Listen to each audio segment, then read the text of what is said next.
Hi, and welcome to another episode of Surrendered Birth Stories. Birth stories, birth education, and the pursuit of surrendering it all to God. Let's get started. Welcome. I am happy you have joined us again if you've listened before, or for the first time if you've never listened in before. I am so excited about the couple that we have on today. And when I say couple, it's not my husband and I. So for the first time, we are having a husband and wife couple on to share several of their birth stories. And I have to tell you the background of this. So my husband is an avid listener of a podcast called Abraham's Wallet. It's basically like a dad podcast, Christian, business building, family culture, team building, all the things. He really, really loves it, and he listens every week. And he is in contact with, other people who listen to the podcast and the people who host the podcast. And he told them about this podcast. And when they heard about it, they said, "Oh, you have to reach out to our friend Sammy, who has had 8 children and a few painless childbirths. And I'm sure she would love to share her stories." And so when my husband told me that, I was like, yes, I would love to hear her stories. He gave my husband her contact, and then my husband gave it to me, and I reached out to Sammy, and she was so willing and happy to come on and asked if her husband could join her. And I thought, of course your husband can join you. Why haven't I thought of this earlier? So we had such a blast. They share bits and pieces of all 8 of their birth stories. They have 8 children, which is amazing. And it was so much fun. We had such a good time recording this. And it was probably a little longer than our average show, but hey, 8 children, that is more stories. But that's okay. Listen to it in pieces or listen to it all at once, whatever you want. But it's definitely worth it. And we had such a great time that I would love to have more husband and wife combos on this podcast where they can interview together so I can hear like both sides of the story and both perspectives, from the mom and the dad. So if you have thought about maybe contacting me and sharing your birth story or birth stories on the podcast, but you've been a little hesitant, if your husband would give you that boost of confidence and you want him to join you, we would love to hear from both of you. So I actually have since Sammy's episode, I've recorded a couple more husband-wife combos. So I'm excited for those, and I'm excited for more in the future. So if you and your husband would like to share your birth stories or your pregnancy journey or really anything with us, please reach out, and I look forward to hearing from you. Quick reminder that our Q&A episode is coming up, our 6-month anniversary Q&A episode. So if you would like to submit a question or as many questions as you'd like, please do that through email at contact@surrenderedbirthservices.com or on our Instagram. Shoot me a message over there, which our handle is just Surrendered Birth Services. So it can be questions about anything, pregnancy related, childbirth related, Jesus, faith, Bible related, or personal questions about Chris or I. We are excited to answer any and all of those questions. So last thing is, if you have not left a review for this show yet, it would mean so much to my husband and I, my partner in crime, who helps pull this podcast off with me every week, to leave a review for the show. When you leave a review on whatever platform you are on, it gets this podcast in front of more people.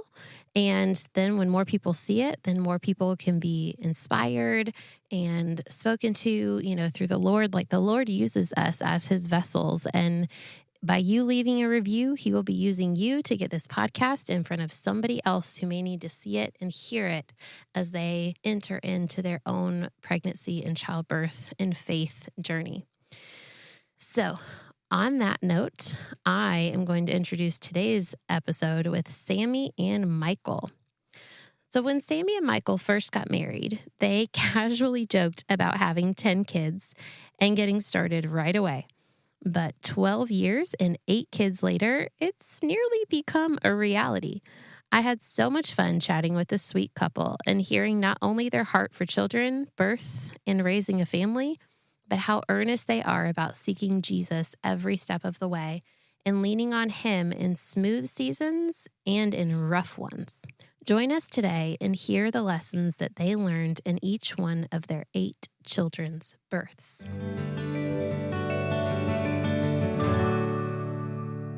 Well, welcome to another episode of Surrendered Birth Stories. I am excited today. We have a husband-wife duo interviewing, which actually I want to do more of. So this is a great start to this.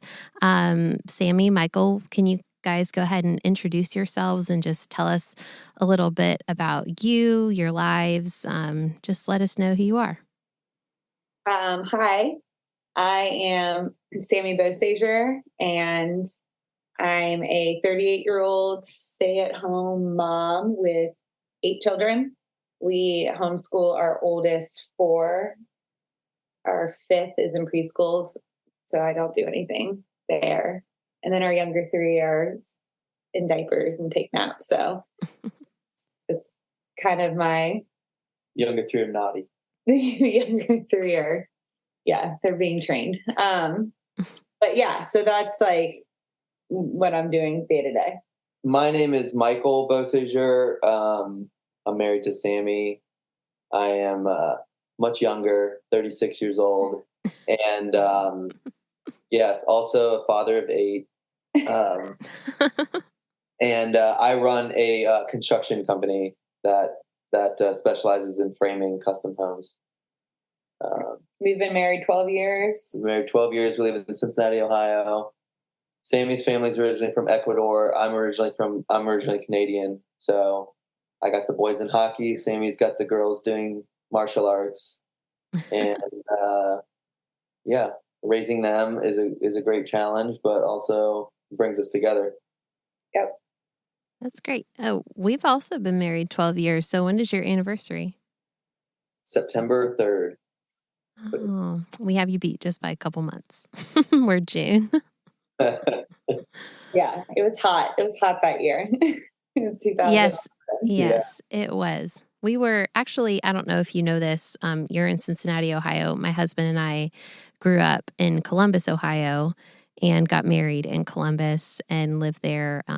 We moved to North Carolina basically the day we got back from our honeymoon. So we've been here ever since, but we are Ohio people. Wow, that's cool. Yeah, we love it. I love Cincinnati. So it's been a great place to settle down and raise kids. And yeah. I'm sure we've had a few of our friends move there recently as well.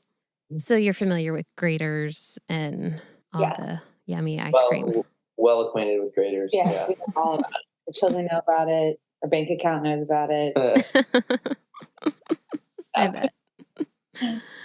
Well, let's get started. So your first pregnancy, let's start out with how that came about. Was it something y'all were planning? Was it a surprise? And I mean, how long have y'all been married whenever you got pregnant with your first?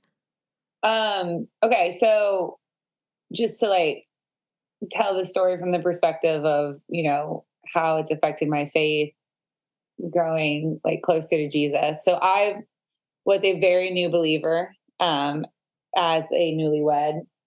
My husband we met at Starbucks. The first thing I ever said to my husband was, "Hey, I know that you believe in God, but I don't. So let's just let's be cool with each other, And then fast forward, a year and a half later, I was in a Bible study that you hosted. Yeah. You hosted the whole Starbucks crew and just had a really, for lack of a better word, radical encounter with God, and just had a very powerful transformation very quickly. We started dating soon after. We got married we got engaged less than a year later. Got married 6 months after that, or 4 months after that. Yeah. Very, very quick. It was all very quickly. So anyways, we joked on our wedding day that we were going to have 10 kids. It was just Had we talked about having kids? We did. I don't remember talking about it I don't think at we ever all. talked about having kids, and then we were joking at our wedding that we were going to have 10 kids. And We were driving down to our honeymoon, and we were like, let's just go for it. go. Yeah. I mean, one of my verses for kids is in Psalm 127, where it says, "It's good for a young man."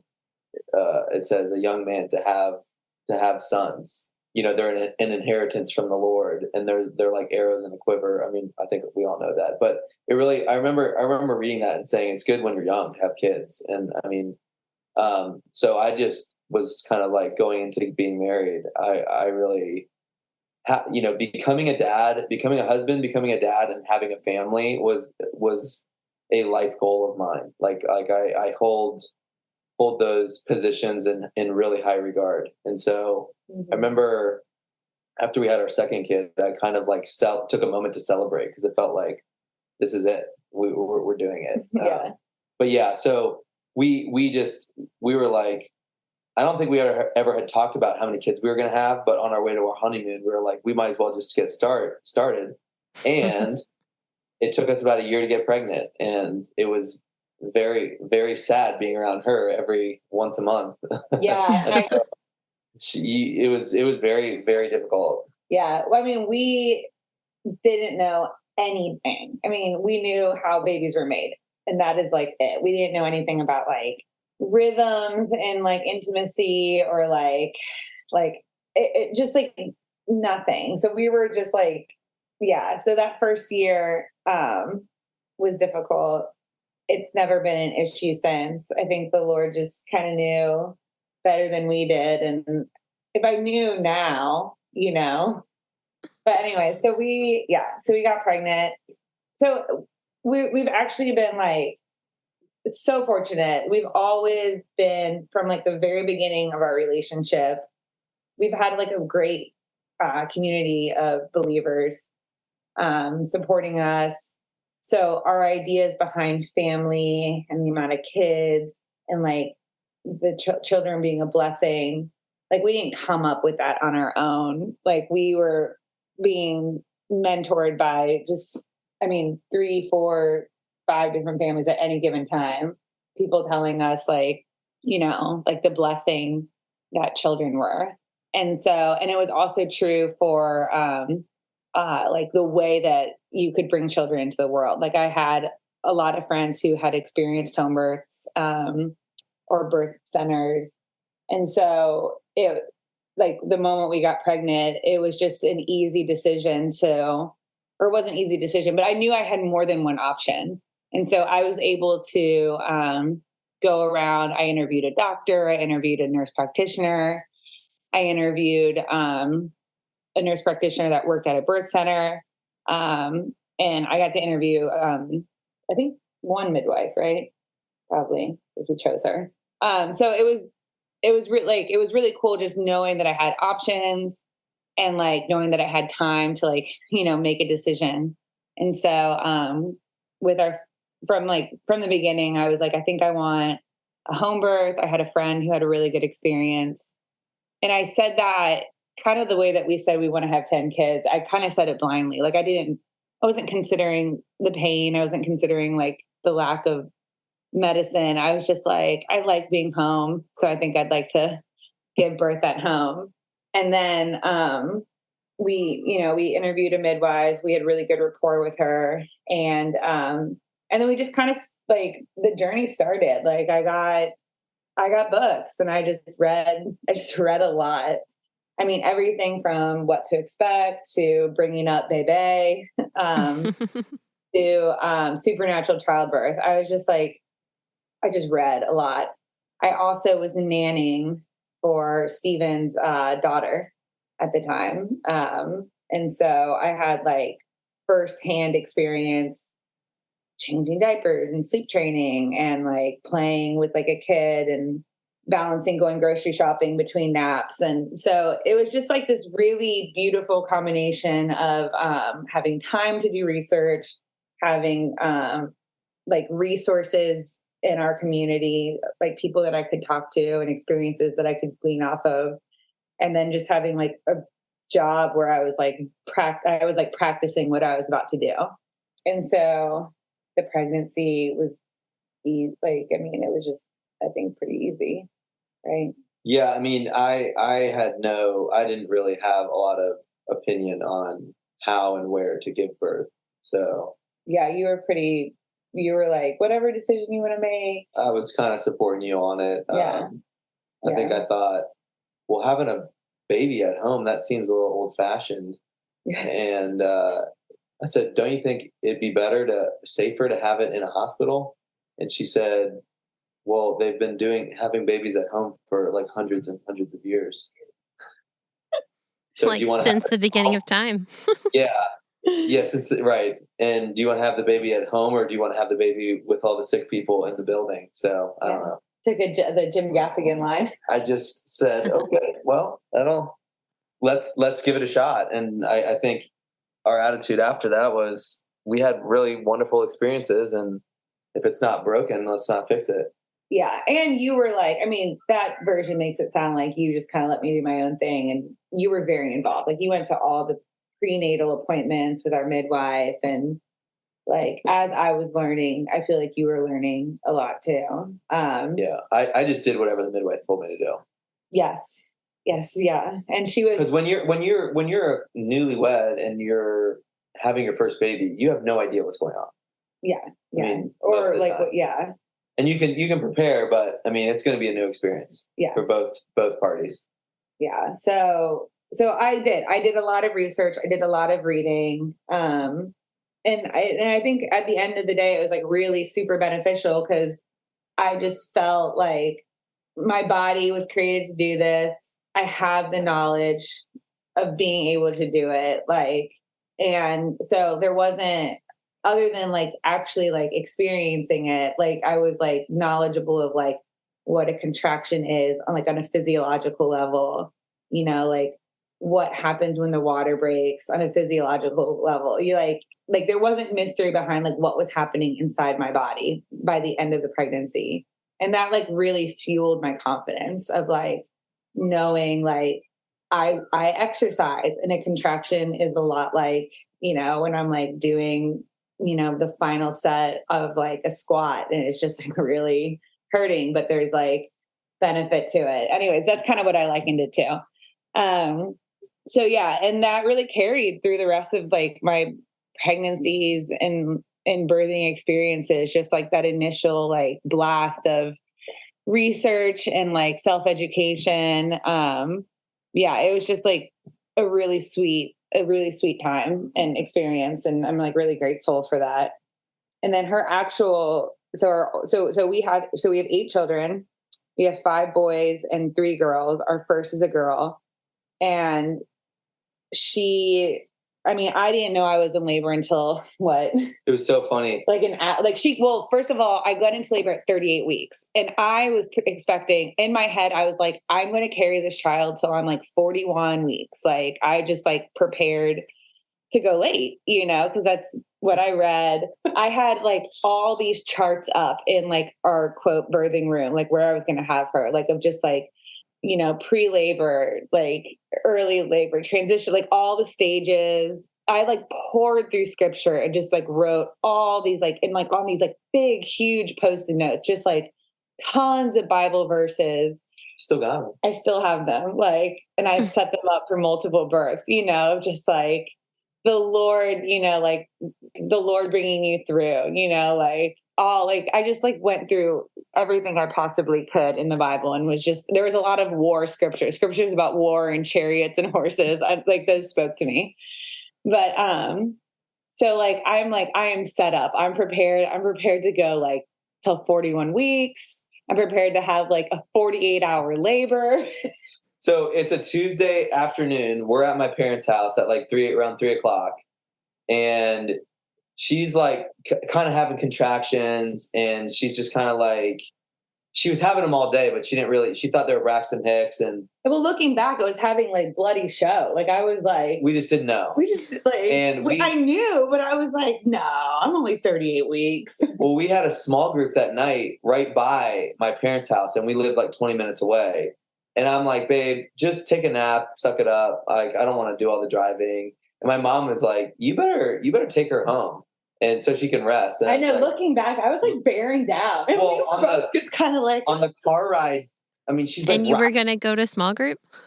No, but I was just like, oh, this is probably not anything. And, you know, like, we got home and the car ride was terrible. The car ride was really bad. Yeah. But I still didn't think we were having a baby. Neither did I. And she didn't either. And yeah. so she went in to like lay down, and then she's like going through transition labor. And I'm like casually, maybe. Which we didn't know at the time. We didn't know it was transition. We were just like. We didn't know anything. We didn't know anything. I had done all this research, but my birth did not align with what it said was going to happen. Like, my transition labor was like uncomfortable at most. It was like very, like, I was like, I'm going to go lay down and take a nap. And so he jumped on a work call, and I did call the midwife and say, hey, like, she's having contractions, but I don't think this is anything. And she just said, yeah, don't worry about it. Like, call me later. And so I'm casually getting like the tub out and thinking about blowing it up. Our birth tub. We were going to have a water and birth. She's out of her bed now on the ground, and I can hear her water break. It like popped. And then I heard the water come out. It was like something out of a movie. It was. And like then I was like, oh man. A giant splash of water. This is happening. I think this is happening. So that's when we were both like. So I called the midwife and I said, hey, I just saw the water break. And she was like, okay. And she hung up. And from there, it was kind of a blur. Like, she's kind of making these deep guttural, you know, primal sounds that she makes. And which I've come to know is like, okay, I know exactly where the baby is based on her sounds now. But, you know, you walked in the bathroom and you said like, hey, I feel something, and like the head is crowning. Here, okay, wait, let me. Let me interject. So my water breaks. My water breaks. I go to the bathroom. And I have this one contraction that is just like so powerful. And I'm sitting on the toilet and I'm like, Jesus, I can do this. I can do this for another 24 hours if you need me to. I just need a couple minutes after that contraction. That was like really strong. But like, I'm still preparing to be in labor for 24 hours, you know, like at least. And I'm like praying this prayer and this contraction ends. And I'm like, something's going on down there. And so he hands me a hand mirror that I asked for, and I see the top of my baby's head. And I'm like, okay, I'm not going to get another 5 minutes. Like, this baby's coming now. So I didn't know you could have a baby on a toilet and that it would be a totally decent area to have a baby. So I'm like, I need to get to this tub. Yeah, you're waddling to the tub. So like my husband, he takes me by the hand and like I waddle to a tub. I put my socks on. There's like 1 inch of water in it. Yeah, like there was only a trickle of water in there, and it was like barely blown up. Yeah. And she's in there on all fours. I get on my hands and knees. Well, I'm like hanging over the tub. So I'm like on my knees and hanging over. And like there's just so much adrenaline that like you're not even thinking. You're just like acting. Like I think there is something in us that kind of like you'll know what to do when you get in the situation kind of thing. And another contraction, another push, and her head came out. And I'm just, she's on all fours. I'm kneeling behind her and I see the baby's head. We didn't know if it was a boy or girl. And I'm just like looking at this head and it's like quiet. And no midwife. I'm like, what's going on right now? Like, is this baby okay? And like, she flinched a little bit and it was so reassuring. And then when that happened, the midwife comes through the door and just brought this aura of peace to the whole situation. She was just like, this is wonderful. How are you guys doing? She was just acting like it was like a normal Tuesday. I know. And it set us both at ease because we were just like, oh, wow. So this is good then. Up to this point, I'm like, well, the moment she walked in, I think I started apologizing. I was like, yeah. I was like, her head's out. Like, I'm sorry. And like, she was just like, this is great.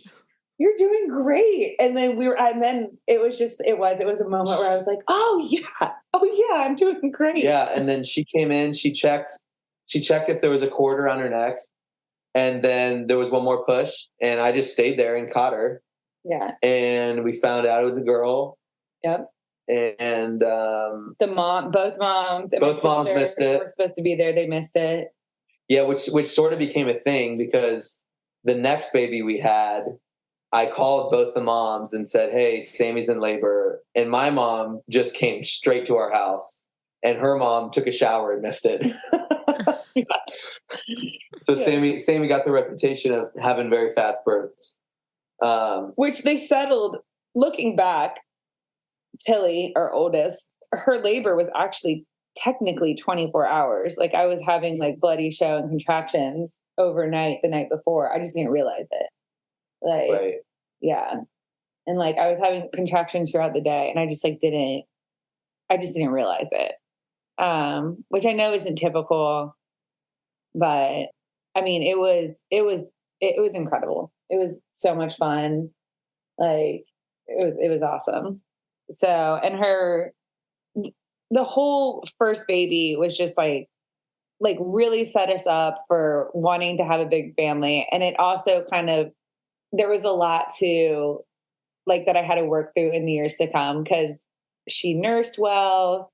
The postpartum was easy. She slept well. So it was just great for the first child. But as we've had more babies, we've had some severe feeding issues, tongue ties, different postpartum issues, all the way up to a placental abruption on my 8th one. So it hasn't been all roses, but the first one was it was a great. Your tiniest baby? No, Duke was the same size. Our 8th was the same size at 38 weeks. Still your tiniest baby.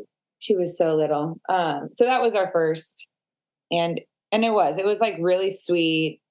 The Lord just answered a lot of prayers, in a very unexpected way. I just really thought my birth was going to look one way, and He delivered another way, and it was better than I could have asked for. And it's really amazing there's so many aspects of it that just really increase your faith. It grows you closer to the Lord. I mean, just being married in that covenant, it really matures you as a man. Mm-hmm. And having a child, it does the same thing. You're now not just looking out for yourself. When you get married, you now your responsibility is divided between yourself and your wife. And then you have a child, and it's the same thing. You there's less of you, and you're giving more to others, mm-hmm. Which has a purifying effect on your life. Her husband said almost the exact same thing in their first podcast. Oh, did he? Yeah, I love it. You guys must think alike. Sounds like a really wise guy. I heard it. I love that they He's probably really handsome too. He is. And so.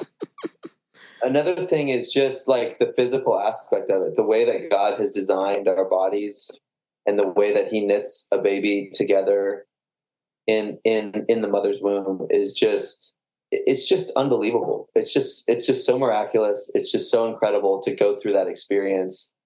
And, I don't know if you had already said this or if we were talking before we were recording, but it really did. Having a baby, it just changed so much about, we started thinking about how our bodies work, what kind of food we should be eating, the type of medicine that we should and shouldn't use, and, all kinds of stuff like that. And so it's just, I always get so excited when a newlywed couple announces that they're pregnant. It's because I just know that their life is going to change so much, mm-hmm. and it's just for the better. It's going to be so great. Yeah.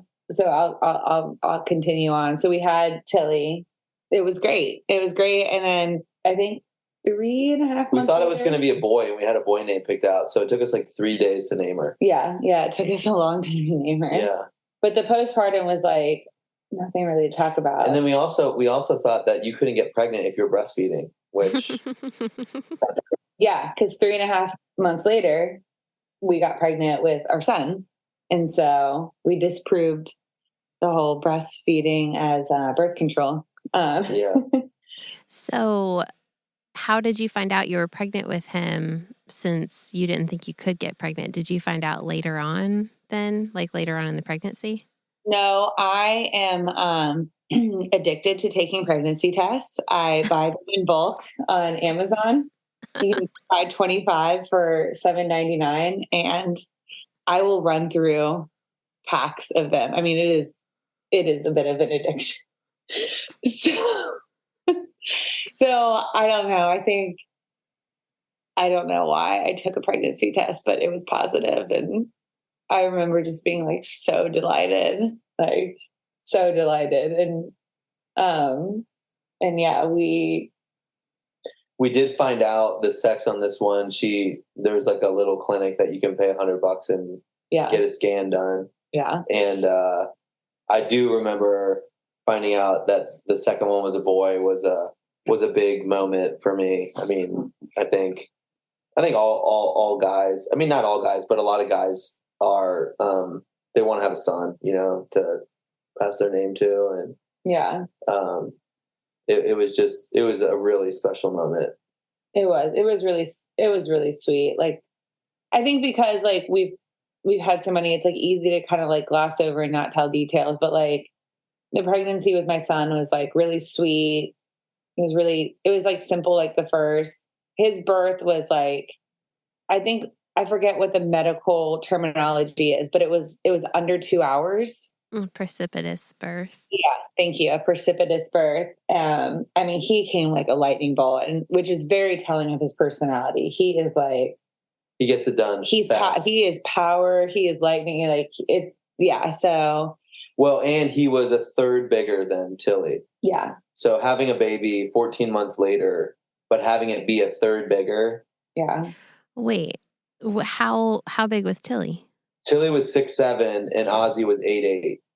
Oh, nice. Yeah. So is my math right on that? I think so. Yeah. No, yeah. That's right. Mm-hmm. And so, I mean, I'm using round numbers, but it was just such a bigger baby. Yeah. And so I remember that being like, you were like, whoa, you after you had him, you needed a second just to, I remember we woke up on a Saturday morning, and Tilly was in her nursery, and I yelled something like, "Oh, Tilly's stuck in the crib," and her like arm stuck. She always gets her arm stuck in it, but in her mind, she thought it was her head, and so she like jumped out of bed and started running. Just very unreasonable thinking. Yeah, and that kicked you into labor, didn't it? Yeah, it did. And then I was nursing Tilly at the time, and I think that like progressed even faster. And then 1 hour and 58 minutes later, I had Oswald. But I just remember, like, I wasn't caught up to like what had just happened. There was like a lot of incongruity between like myself mentally, myself emotionally, myself physically, because it happened so fast. And my midwife, she just knew. She like was very wise at the time. She like took him. She was like, I'm going to hold him, and you're going to like rest and recover for a little bit. And she's like, and you're not rejecting your baby. It was like, there is no rejection here. She was like, your body needs a moment and your mind needs a moment, and you're going to get that. And then I will give you your baby back. And it was just like a really sweet, like intervention that she made for me that gave me, I mean, it was like maybe 10 or 15 minutes. I think she like weighed him, like did all the stuff. And I was like there, I was like laying down, and she was like on the other end of the bed. It's not like she like left the room.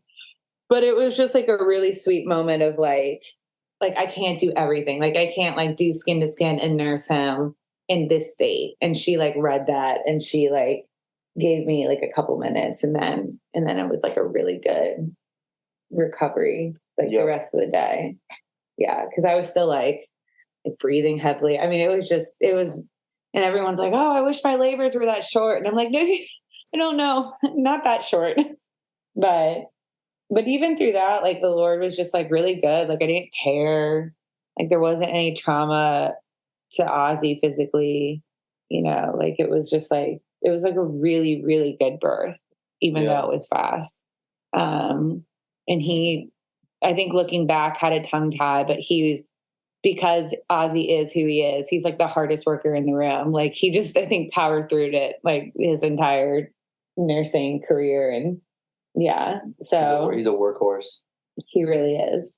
So, and then I think we got pregnant with our third, like they're 18 months apart. So there was like a little bit more space there. But at this point, we were like, I remember having a moment, we were having like a really off day with Tilly and Ozzy. Tilly was like still not walking, 13, 14 months. Ozzy was all developed slow.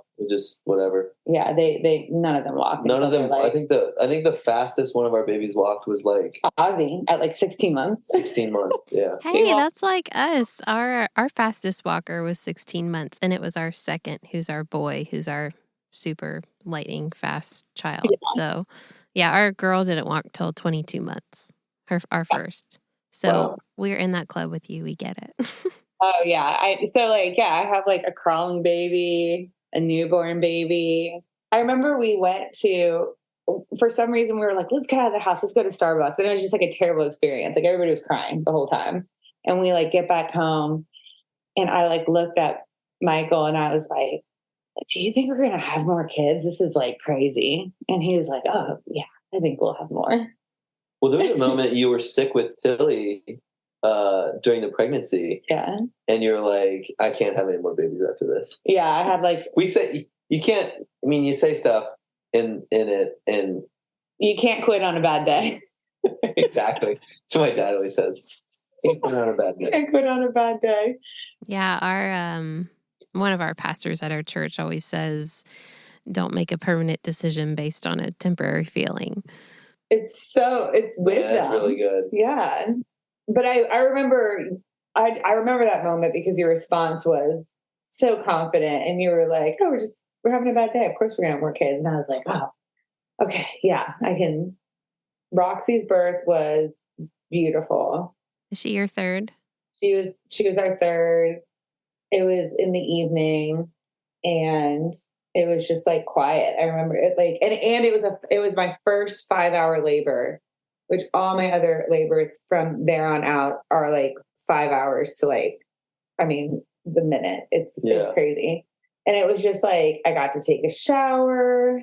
It was just really beautiful. And it was the birth where the Lord just put Psalm 16 on my heart. And I just kept repeating over and over the entire labor. Like, I will say to the Lord, you are my God. And apart from you, I have no good thing. I mean, I said that to myself probably 200 times, like during her labor. I just I understood for the first time what it meant to have like something written on your heart. I just remember that birth, even the birth video, because we like took videos of most of our births. Like it's so quiet. Like I'm like not really making any noise. You know, I'm just like in the tub and all of a sudden like this little baby rises to the surface. Just with a black-haired mohawk. Yeah, she was just so hilarious. Her hair as a baby, her hair was just sticking straight up. And she's like our blondest kid now. Yeah. Jet black, like spiky hair. Yeah. Yeah, it was good. It was like, I look back on that birth, like I was just so connected to the Lord. Like I just like, he was there. I don't remember anybody else there. I think both moms were there. I just don't remember anything. I just remember like the sound of like water around me and like that verse. And then she was there. It was just like, that's kind of how she is. Yeah. She's very peaceful. Yeah, she is. So it was just a really sweet, and at that point, that was like when, I don't know, I was just like, oh, the Lord's like really here with me, like during these times. Which I felt like that before, but I was like, man, we had a connection. Like it was just like him and me in the room. And that was really big moment for me in my faith. And then Manny is our next one.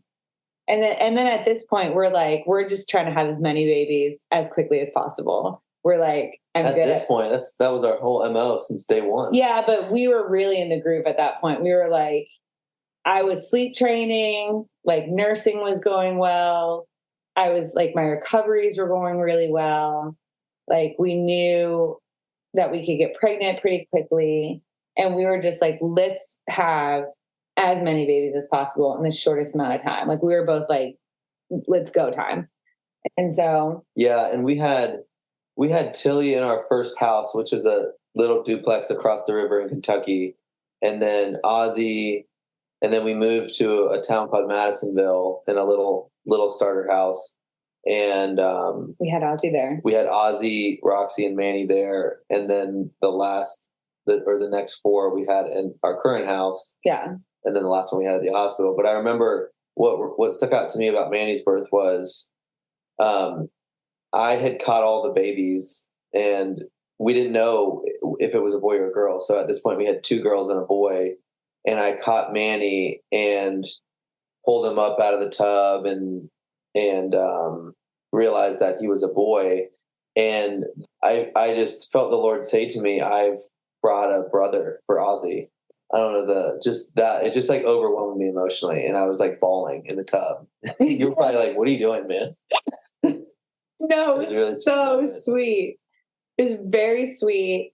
The moment leading up to that, we have a video. So like, I was like birthing Manny and his head was out, and we like still didn't know whether it was a boy or girl. But you said something in the video like, is he Latin or is he white? Because all of our kids are like very blonde and I'm 100% Ecuadorian. So he's like making like a race joke, and I'm like on my knees and I'm like, not now. You can like hear it. Which Manny's like our darkest kid. Which Manny is our darkest. He's got brown eyes, dark brown hair. He's the closest thing to a Latin child. Very tan. Oh yeah. You know, he's wonderful. But he was also, so Tilly I had at 38 weeks. Our second Ozzy I had at 39 weeks. Our third Roxy was due date. And then our fourth Manny was 41 weeks. Yeah. And he was 9 pounds, 8 ounces, 9 pounds, 7 ounces. And his head was large. And it was painful. It was like painful having him. I didn't tear, and I was like in the tub, but I remember afterwards. And then my midwife had like done all the measurements, and my husband's family, they're like very like tall, like broad chested, like broad shouldered people. And Manny was the first of my babies, and we've had multiple since then, but like his chest was larger than his head, which I guess is like, can be a sign of like a sugar baby, which I don't have that much, but like, it's actually more like, I think, a genetic thing. But, so he like, his head was gigantic. And then like, that wasn't even that, like, that's supposed to be the hardest part, but like the rest of his body was hard to push out. I just remember, I was like, that hurt. I remember thinking that. I was like, I'm so glad he's here, but oh my goodness, that hurt.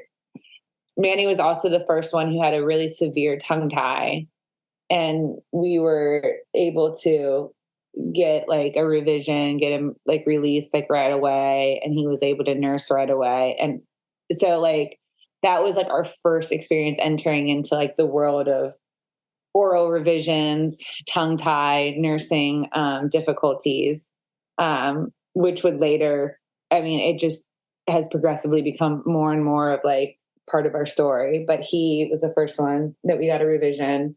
He took to it right away and he nursed, and it was fine. We were like, oh, that was easy. Not a big deal. And then 15 months later, his brother Mickey came. And for 5 months of that pregnancy, we were living in my parents' basement while our house was getting built. And I think at that point I was nursing Manny. I think Roxy was still nursing. She so I was nursing our third and our fourth. Like she just like really didn't want to stop. I'm like pregnant. 3 of them are in diapers. Yeah. Right? So it was just, we were like, and then we got pregnant with our fifth, and we were like, wow, like this is crazy. But I remember with him, we were in our new house. I'm like in labor, and all of my labors and setups like look the same. Like, it's like a dimly lit room, and I have a birth tub. And like, if the moms can make it on time, which they've now started making it on time, they're there. My mom and his mom.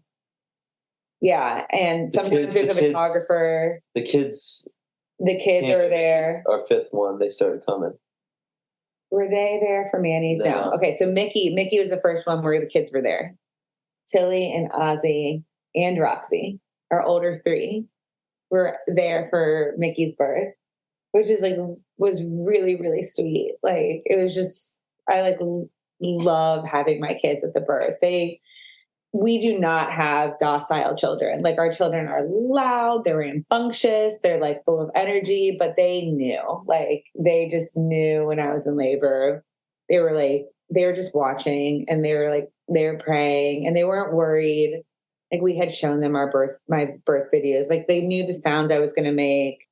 They knew there would be like blood, after I had the baby. Like, they just knew there were things to expect. So there was no like fear or like surprise in them. They were just like, but they knew like it was like a kind of a more like sober environment. It was just a joy having them there. But I remember with Mickey's birth, I just had so much fear because Manny was so big, and I was like, oh my goodness, like, what if Mickey's like the same size? It just hurt so badly. And like the whole time I'm like talking to the Lord, and I'm just like, I'm repenting of fear. I'm like trying to like be strong. And at one point I just like kicked everybody out of the room. I like told my midwife, I was like, I need everybody to leave except my husband. And so everybody cleared out. And I'm like in the tub. I mean, he knows that I'm about to have this baby, but because he knows my sounds by now, but I don't. I'm just like clenched up. I'm having so much fear. And I look at my husband and I'm like, I'm so scared. I don't know if I can do this. And I think he thought that like I wanted to be transferred to the hospital. I don't know what you were thinking, but your response to me was like, I mean, well, it's kind of too late now. You gotta have to do. It was just like, no. I just said, there's only one option, and it's to have the baby. So it's just not like you need to get your head around that. I know. But I think, did you think at the time no, that I thought you asked for like an epidural or something. No, I wasn't trying to ask for. I was just trying to express, like, I was like just really scared to like push this baby out. Well, I just thought like, you've done this 4 times, and this baby is almost here. So it was like she needed tough love in that moment. It was like not the response I was looking for, but he was there. He was like, "Oh no, you have to do it. You're in labor." It was just like, I was like, what? No, but then that's like, not how I remember that. Okay, well, that's how I remember it. I mean, I think I had him 10 minutes later. I think you knew it was about to happen, and I was just like really caught. I was just like clenched, and then like you did pray for me. I was like, please pray for me. I'm having so much fear, and you did. You laid I remember you like laid your hands on my like head, and you like prayed for me, and then we had everybody come in, and then I had him, and he was a normal size, non-giant baby. And it was like really sweet. I don't know. It was just like, and so that birth was like a big marker for me, because I was like, you read Supernatural Childbirth, or you read like textbooks, and it's like fear will like, induce adrenaline and the fight and flight, and it like clenches you up. And I was like, but the Lord still delivered this child, and delivered me through it, and like didn't punish me for having fear. Like there was just so much mercy and grace, and like he showed up, and I didn't tear.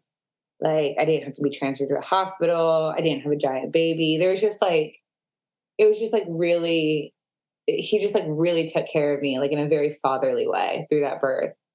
And I think really healed me of a lot of like unbelief, which I know is hard to believe, since I'd had all these like amazing births at home and the great pregnancies. But I mean, fear can sneak into any situation. And so I think the Lord just like allowed me to be in the valley, and he was like there with me, and, Mickey came, and he was awesome.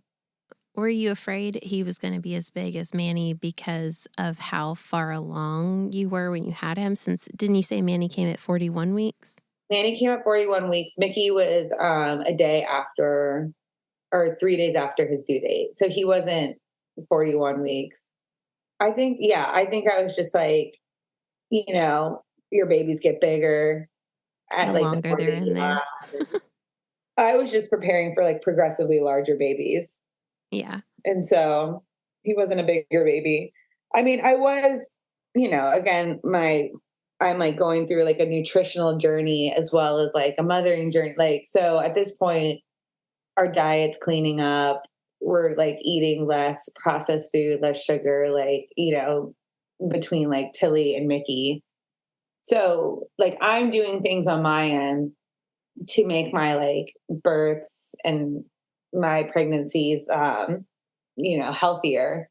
But yeah, I think I was just like assuming that babies were going to get bigger. And it just like Manny was just he was difficult to push out.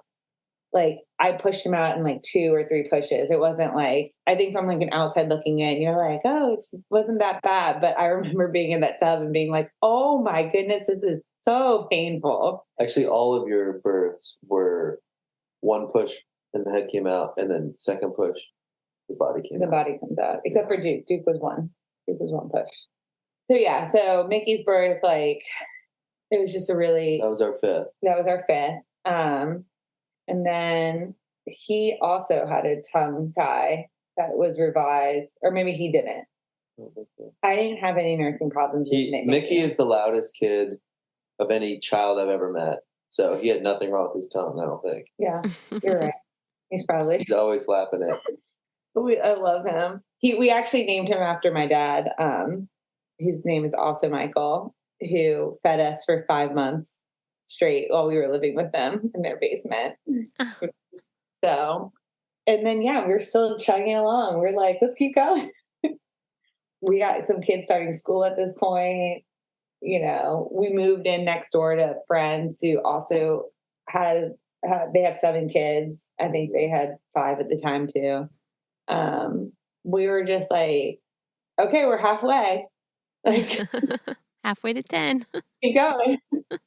And so we got pregnant again. Do you get sick with your pregnancies? There has been 2 like I threw up once for Tilly. And then for our 7th baby, Frederick, I was sick for like a month, like very sick, like nauseous and throwing up. And then all the rest of them, I get very fatigued for a good 8-12 weeks. I'm just tired. Was very tired and not feeling great. And we eat out a lot more, or like you cook eggs a lot more, or it's just one of those feelings where you're like, I'm not sick. I think I can get up and do something. And then you get up and you're like, no, I'm going to park it, going to lay back down for like, days in a row. So yeah. And I'm like leaving a lot out. Like we get like his mom has come once a week since I had my first. She comes once a week and helps out in whatever capacity I need. And then my mom, she comes once a week as well. And she retired last year. So that's been, I see her all the time. It's been incredible. And so we just get a lot of help from like the moms. We have a girl that comes and babysits who can she can have 8 kids at once and put them to bed, and our house is clean when we get home. It's incredible. Wow. Send her to North Carolina. No, she's not. Okay. And she's a sister too who could do the same thing. It's great. Oh, we got time left. Anyway, so Clarity, so our Red were pretty routine. No. Clarity, our 6. Yeah, the pregnancies were pretty routine. The birth for Clarity was just Clarity and Red were like painless births as well. Like if we're going to categorize births as like being painless, like. So what makes them painless to you? What do you like? What's your definition of a painless birth? Like a lack of pain. I mean, there's discomfort for sure in all of them. But if I think about like Manny's birth and like it hurts versus Tilly's birth or Clary's birth or Red's birth, who's our 7th, there was like pressure and there was like discomfort. But at no point in time was I like, wow, this hurts. And so, yeah, and labor is one of those things like I have tried putting myself in a mental state that I am in labor, and I like cannot do it. I'm just like, there's something that happens on like a spiritual and physiological level that like cannot be like mimicked. It's like an insane experience. And so would I normally be okay with being that uncomfortable on a normal day? No. But I think considering that I was like in labor and the pressure that I was feeling was like not on like a pain scale, it was just like a pressure scale. That's what when I say painless birth, that's kind of what it's so hard to describe too. I think I understand. I just wanted your perspective. That's how my 4th birth went. So I agree. Discomfort, pressure, but I wouldn't describe it as pain. Right. And like her birth was just, it was just very sweet. We had our kids there and my friend Mackenzie was there. I remember your contractions were very mild. They were like longer, but more mild. Yeah. And then postpartum, the cramping was worse than, right? Yeah, the cramping got worse and worse. So basically our last 3, Clarity, Red, and Duke, my postpartums really took a downhill turn. Clarity was never able to nurse. Like we never got her to nurse. And it was like she was born 3 days before the lockdown. Was Red's postpartum? Because he nursed. That's when I had like the chiggers and I broke. Oh, that was unrelated to Red. It was unrelated. But no. Red did have a tongue tie that got released, but yeah. he ended up nursing great. Yeah. So why couldn't Clarity nurse? Well, she like couldn't produce enough of a suck. Yeah, she couldn't generate enough force to draw the milk out. So she like was losing her milk. And so we got the time. I ended up basically saying, hey, I'm making an executive decision. You're going to pump and we're going to bottle feed Clary. And that's it, and she wanted to do a bunch of other things. And I just said, no, like we're not in the position. Well, fast forward a few years. No. To clarify, you gave me like 4 weeks and we tried. And like, it was COVID. Like Clarity was born 3 days before all the lockdowns. We did a breastfeeding consultant. But everything was virtual. Like we couldn't see anybody. So there was like we just couldn't get help, other than like virtual help that wasn't helping. And she was losing weight. She wasn't gaining weight. She was like not doing well. And I wasn't doing well. And so, yeah, you did. You were just like, you're going to pump. We're going to bottle feed. And I cried for like 2 days. I was just like, I was just a mess. It was just the hardest thing I've ever had to like accept. Yeah. And I was just like, why, Lord? I was just so upset. I was so upset. And I was convinced it was because I wasn't able to get intervention. I wasn't able to like see therapy, like therapists. Yeah. And on our last baby, Duke, we had same exact thing. He couldn't draw enough. He wasn't strong enough to generate the force. And I just said, okay, like do everything you want to do. And she gave it her best shot. We went to physical therapy, myocranial fascial therapist. Just everything. She was triple feeding for 5 months. I triple fed, and he just didn't catch on. So we ended up in the same spot. Actually, your like milk kind of dried up quicker, and so yeah, it was tough. So yeah, that was like I mean, that was probably like the hardest 5 months. It was very hard. It was very difficult. Lots of crying, lots and lots of weeping and wailing. I mean, all my like for all my wonderful births and all my wonderful like pregnancies, like these last Clary's postpartum and Duke's postpartum were like they like really tested me, like as far as like what I was holding on to and like what defined me as like being a good mother, you know? And so it was a lot. And you did both angles. You cut it off at one point. You let me do the whole thing the next, and both the results were kind of the same. And I don't know. I think I'm still working through that with like the Lord of like, why, you know? But it has like, it's made me, I think there was a part of me that was very like, everybody should do home births and have as many kids as possible and breastfeed only. And I don't know, when you start like running into problems, your capacity for like understanding like other people grows, you know, like it's like there was like a lot of times where I was like really humiliated of like, well, I'm feeding my baby out of a bottle while this mom next to me is like nursing, you know, and like really having to like redefine in my mind, like this doesn't make her a better mom. It doesn't make me a worse mom, which you'd think like 6, 7, 8 kids in, I wouldn't have a problem with that. But Yeah. Well, when it's all you know too, and it's all you've ever done, like, and it's all you've envisioned, then that's really, I mean, that's a tough swallow to have to do it the other way. Yeah, it really was. And I mean, our babies they're filled. I don't know. I don't think they're lacking. Yeah. I think Clarity, if anything, Clarity and Duke have gotten more of an outpouring of my love and sacrifice because of, you know, like how much we just had to try harder. But yeah, but it is nice too. Like the kids can feed in bottles.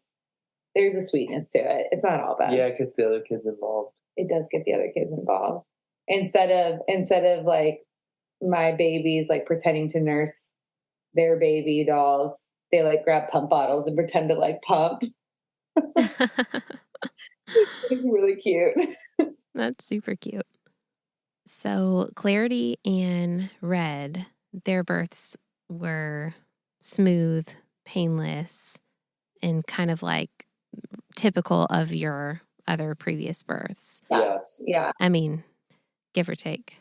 Red's was just a party. Like I had one of my best friends in the room. We had a photographer. The kids were there. It was just really great. And then Clarity's were kind of crazy. Like Clarity's birth was kind of crazy because I was having contractions. I mean, they were like 20 minutes apart. And then the baby came. I thought she would slow it down. Like I thought, oh man, like maybe we're not gonna have a baby today. They're kind of getting less and less. And then like she never really had like it never seemed like you went through transition labor. Like it just never seemed like it got bad. And that's when it was like, I mean, we have the most amazing midwife. We had a midwife. Our first 4, we had the same midwife, and then she couldn't do our 5th, but the woman who apprenticed for her was available, and so we used her for our 5th, and she's been our midwife for the rest of them. And they both have very similar styles. Just they're more hands off. They're more hands off, but like so knowledgeable, like not extreme when it comes to like medical intervention, or like they're just like the safety of the baby, the safety of the mom, incredibly knowledgeable. And so our midwife, Melanie, we were like, what's going on? And she was like, this is actually not abnormal. And she was able to like, you know, explain what was happening. She's awesome. Shout out. Yeah, she's awesome. But I remember with Red's birth, at one point, I'm sitting there, I'm like waiting for a contraction to come, and I'm like praying, and I'm like, Lord, like what is going on? Like these contractions are so weird. They're just like they're long, but they're not painful, and then they're really like a lot of waiting in between, like. And he was like, I just remember, what did he say to me? Do you remember me telling you the story? He was kind of like, hey, you prayed for this and I'm giving you a good thing. Like, this is what you prayed for. Yeah. And I was like, oh, okay. And I just had like, yeah, that was cool. Yeah, a turning point where I was like, yeah, I prayed for this. Okay, I can do, like, this is happening. This like, and it was just like a really good. And I remember like right before I was about to push him out, I'm like in the birth room, I'm in the tub, everybody's in there. It's like super silent. And I just hear like this, like a child crunching into an apple.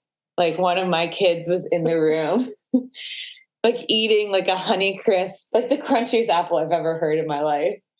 And I just remember being so delighted. I was like, this is everything that I want right now. I got like a kid in the room watching me have There's like 3 of them eating apples. They're like eating apples. My mom's here, my friend's here, my mother-in-law's here. It was just like, it was spectacular. And then I started pushing him out. I remember saying to my midwife, you inspired your friend to go and have another baby after seeing you give birth. I don't know. Maybe she did. She did say that. I can't remember. Oh, did she? Yeah, they were on the fence about it. Oh, that's sweet. But I remember pushing Red out, and there was a moment where I was like, oh, it's kind of burning, like the ring of fire thing. And my midwife was like, just blow like you're blowing candles out. And I did it. And it was just like immediately something like relaxed. So just like cues like that from her where I was like, you're incredible. So glad that you're here. Would never have thought to do that.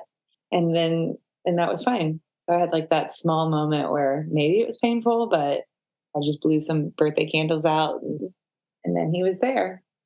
So our last one is our 8th baby is the baby where my husband likes to joke people have accidental home births. My husband likes to joke that we had an accidental hospital birth. So I was 38 weeks and I was presenting like small. So there was like a point in my prenatals where I was measuring like more than 2 centimeters. Small the whole time. Yeah. Like more than 2 centimeters, like my fundal height was like way too low. And my midwife was like, okay, we need to get you an ultrasound. She was like, you could have like a breech baby. So we had like an ultrasound scheduled, and then I had a massage scheduled to like try to flip the baby. Yeah. Was it a breech baby? We never found out because when we had him, he wasn't. So I think our midwife believes it was breech. The massage flipped it, but in the massage, her water broke. Yeah, and kicked me into labor. Kicked her into labor. Okay, so 38 weeks. I'm presenting small. I get this massage. I'm like on the massage table, and I start. I feel like a trickle, and I'm like, oh shoot! Like I think my water just broke, and I go to the bathroom, and there is just blood everywhere. And so I called my midwife, and I'm like, hey, this is what it looks like. And she's like, yeah, that's not normal. Let's go. I'm going to meet you down. She has a non-emergency backup hospital for like, non-emergency transfers. And so she's like, we're going to go to that hospital. I'm going to meet you there. And so I call my husband and I'm like, hey, I think I'm in labor. I'm bleeding. We don't know what's going on. I'm driving down to the hospital. I mean, at this point, like the massage therapist had to find like a doggy pee pad for me to like sit on in the car. Cause I'm like, bleeding pretty regularly and a lot's coming out. And so I call my husband, he's having dinner with the kids. So he like puts kids in the car, drops them off with his parents and like is trying to get to the hospital. But I make it to the hospital first. I like park in a handicapped spot. I like walk in. The triage is of course on the other side of the world. I'm like trailing blood through this hospital. And I get to what is it called? What is it called before you go and actually deliver? Triage? It's called triage. Mm-hmm. Okay. So I'm like in triage my midwife is there. They give me an ultrasound. They get a heart rate right away. And then like the baby like moves, like they like see that there's like fluid in there. They're like, we don't think it's your water that's broken. And then like he hasn't moved at all for like an hour. And then like he has like one movement, which I guess was like a huge deal. Like my midwife was like, they probably would not have let you labor naturally if like your baby hadn't moved. Cause I guess there's like signs of stress or like, it was just a good sign. Like his like heartbeat was low or something. Yeah. So they take me out of triage and they like move me to like a labor. I mean, they're like trying to monitor the heart rate the whole time. I'm used to being home and moving around and like doing whatever I want to do. And they're like, we need to like check his heart rate they like kind of made me lay in bed for a few contractions. And then my midwife was like, she's got a good relationship with this hospital. And she was like, talking it through with the nurse and like, yeah, just like acting as a doula. She was like, they're advocating for me. She's like, okay, after this contraction, can she please get up and just like move around? And so like we got to a point where I was able to like get up, move around. And I mean, it was like what, 10 minutes. I like sat on the toilet and then. Yeah. And then she said she wanted to have a shower. So we turned on the shower in the room and then she started making those noises that she makes. And I just went and turned the shower off. I was like, that's not happening. Yeah. And so then I end up on the floor next to the hospital bed on all fours because that's my position.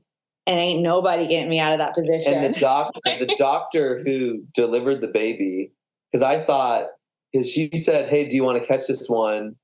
And I said, no, I'm going to take this one off. And there was like all these people in the room. It was just bizarre. There was all these people in the room. And then the doctor, do you remember her name? She was such a sweet lady. She was an amazing doctor. And she had 5 kids herself. 6. She had 6. Or 6. Yeah. And she delivered Dookie. There was, it looked like a crime scene. So the fluid that they saw on the ultrasound wasn't. It was blood. It was blood. Yes. I had a placental abruption. And so that's essentially where the placenta tears. I'm saying it for the people. It's where the placenta tears off, and your body is sending blood into the womb, and it just keeps saying send, but it's leaking out, and so it's very dangerous on 2 counts that the baby can drown in that blood, and also the mother can bleed out, and so this doctor said, after seeing the placenta, just said, man, it's a really good thing that she had this baby so fast, or else, she could have been in big trouble. Yeah. Yeah. So, as far as his birth is concerned, it was a natural birth. It was exactly like my other ones, like getting on all fours, the noises I made, the actual pushing, all of that was like the same. And then it was hindsight that we realized like, oh man, I could have died. And a couple of really sweet things happened. One of them was my husband was on speakerphone with my friend when I was like still in triage, and she prayed over us, and just everything that she asked for in that prayer like came true, like just like word for word that that we would have a great doctor, that we would have a seamless childbirth, that like Duke would like, that our baby would be healthy, that I would be healthy, like that there wouldn't be any complications. It was just like, she also prayed for a couple other specific things I can't remember, but it was like word for word, her like words spoken over us like came like to fruition. So I really feel like the Lord like used her prayer to like carry us through. And then yeah, just like so much that he interceded on our behalf that we didn't ask for. Like I ended up getting my placenta encapsulated. I was like planning on that. And so my midwife took the placenta home, and she came like the next day or 2 days later with it. And it was like this, usually the jar is like completely full. It was like this jar, and it was like a third full. And she was like, I'm going to show you a video now. And she like had taken a video of my placenta, and it was like 2/3 dead.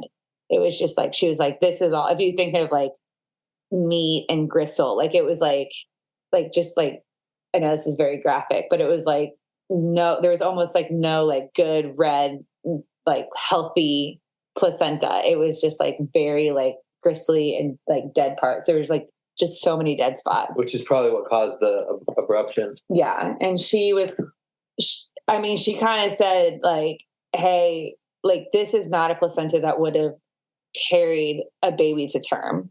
Like if like you hadn't have gone into labor early, like Duke might not have been able to survive off of, what this placenta was like giving him.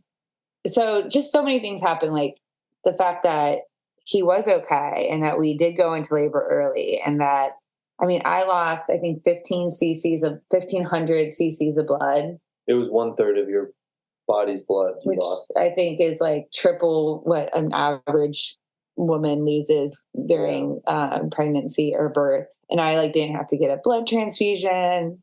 My iron was fine. So it was like, you were supernatural in that thing. They're like, how is she walking around? She just lost so much blood. Yeah, I was like totally fine for medically what they were saying I should look like, which ended up, we kind of had a fight tooth and nail to like get out of that hospital. Yeah, it's really funny. I remember she had the baby, and then I was like, all right, let's go. Because I just didn't know how hospitals worked. And they're like, no, you can't leave right now. Like, you have to stay for at least 24 hours. And yeah. And so for the next 24 hours, I'm like just telling people no a lot. And it was hard. It was hard because I'm used to being home and just like it being cleared out. And then this time I was like, not only trying to like be with my baby, but I was like defending myself and him. And my husband like was like a caged lion. He was like, I'm going to run out and grab. I was like, don't leave me. It was tough. And I think, we probably interacted with 50 different hospital employees, and, they were all wonderful except for 2 or 3 who were just not wonderful. Yeah. But I think it just wasn't, we weren't used to it. So anyways, all that to say, there was a lot of like trauma recovery around Duke's birth. And now we stand here where we're kind of like, I think we are wondering where we go from here. We're not on autopilot for the first time ever, which is like a new dynamic. Yeah. And it's been like an ongoing conversation, like, are we going to have more? Are we going to take a break? So yeah, it's like, I don't know. I think you see people with a big family and you're like, oh, they're just, that's their thing. But, I feel like there's been difficulties, there's been trials, there's been blessings. The Lord's just like shown up for all of it in like so many different and beautiful ways. And yeah, it really does like grow your faith in a way that I wouldn't be able to like force myself in that position unless it, that didn't really make sense. But I understand. So like unless you went through those things, you wouldn't be able to like experience that kind of growth in your faith otherwise. Yeah. Yeah. Like I can point to like every single, I just did. I can go through every birth and like point like, this is where God was. This is where I was. This is like the trial I went through. This is where God was. And this is related to birth, but just from my perspective, from a provision and protection standpoint with our family, the Lord is always, we having a kid is a step of faith, and He's always provided for us and kept up with us too. So it's definitely a faith building exercise. So with, I understand Duke's experience being so different. Location wise and everything from the rest of your births. How fresh was that? Like, how old is Duke? He was born January 9th of this year. Okay, so he's less than a year. Yeah, he's a little less than a year. Yeah. 11 months. Yeah. Almost 11 months. And it seems like forever ago. It's not that long ago. No, it wasn't that long ago. And he's the one who wouldn't nurse. And so I was like triple feeding for 5 months. in all this, we still have kids, but our kids are amazing.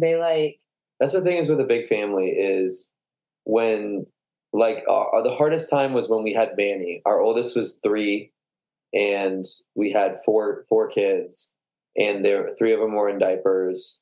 But once we got past that and you start training your kids to help out around the house and to feed bottles and change diapers and empty the dishwasher and set the table and cook. And I mean, it really does get easier in terms of and my mom says the same thing when she babysits. She said, I'd rather have all 8 than just the younger 4. Oh, yeah. And that's, I'm sure Yeah. Yeah. Well, how old is your oldest? 10. Okay. Yeah. It makes a big difference. Yeah. My mom took my older 2 for the weekend a couple weeks ago. And I was like, bring them back, please. Yeah. We need their help. I know they do. Yeah, they're incredible.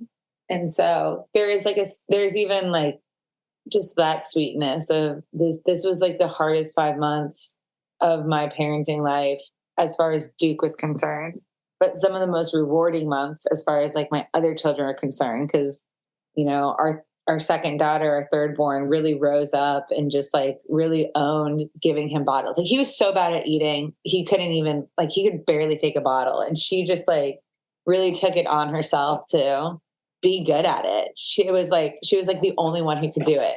Including me included. I was terrible at giving him bottles and she just spoke to him and stuff like that.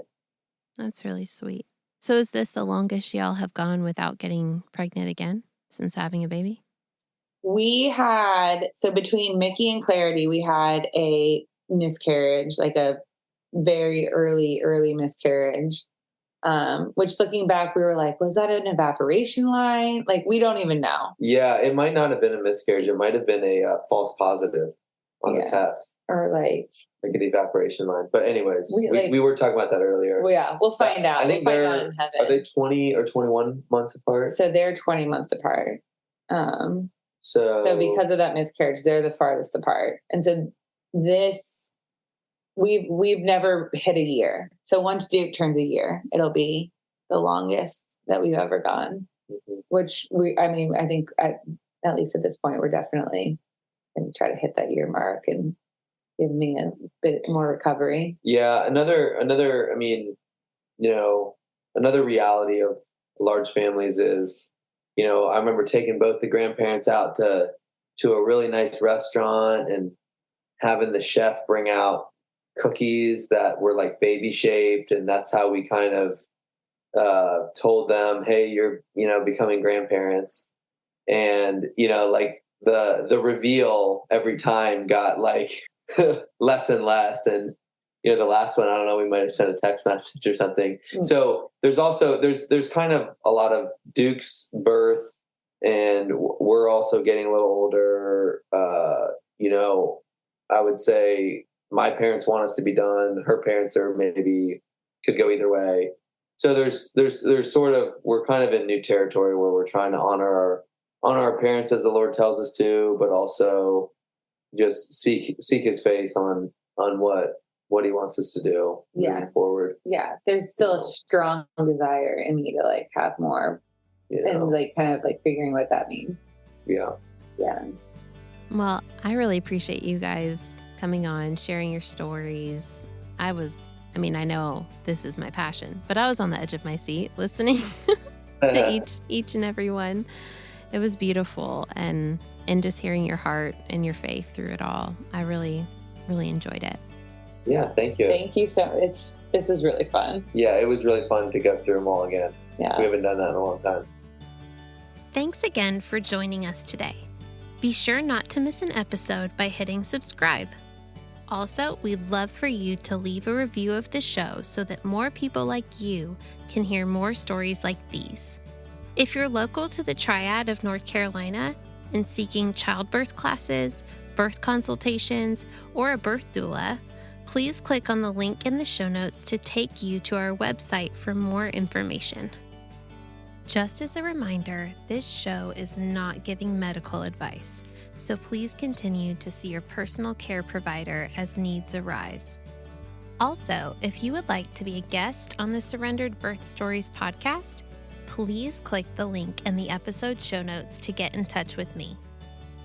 We hope you have a great week, and remember, learn all that you can, make the best plans, and then leave it in God's hands.